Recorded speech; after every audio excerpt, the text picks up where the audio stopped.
wherever there's criticism, அதை எடுத்துக்கிட்டு நம்ம ஒர்க் பண்ணி நம்மளை சரி பண்ணிக்கிட்டோம். அதாவது நம்ம மேலே தப்பு இருக்குன்னு நினச்சிக்கோங்களேன், அது கண்டிப்பாக சரி பண்ணிக்கிட்டு மாற்றிக்கிட்டு நம்ம உழைச்சோனாலே சக்ஸஸ்ஃபுல் தான்.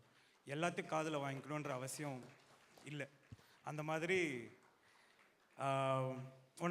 நான் இப்போ டேரக்டராக மட்டும் சொல்கிறேன், நீ ஒரு ஆக்டரா அப்படின்னு.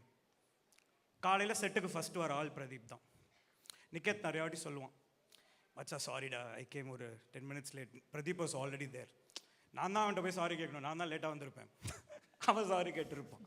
ஸோ ஒருத்தன் 8 மணிக்கு ஷார்ட்டுக்கு 6 மணிக்கே வந்து ஹேர்லாம் பண்ணிட்டு ரெடியாக உட்காந்து யாருமே எந்த கேள்வியும் கேட்காம ஒரு ஃபஸ் இல்லாமல் இருக்கிறதுனால இப்போ என்னால் என்ன சொல்கிறாங்க, டைமுக்கு முடித்தேன், அது டைமுக்கு முடித்தேன், ப்ரொடியூசர் கரெக்டாக நான் படம் பண்ணி கொடுத்தேன்னா அது என்னோடய உழைப்பு மட்டுமே கிடையாது.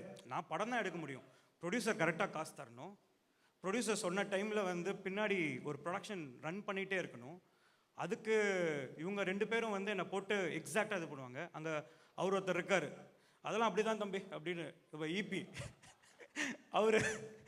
அவர் ஒரு சைடில் நம்மளை இது பண்ணுவார், இந்த சைடில் ஹீரோ ஆக்டர்ஸ் எல்லாருமே உழைச்சிட்டு இருப்பாங்க.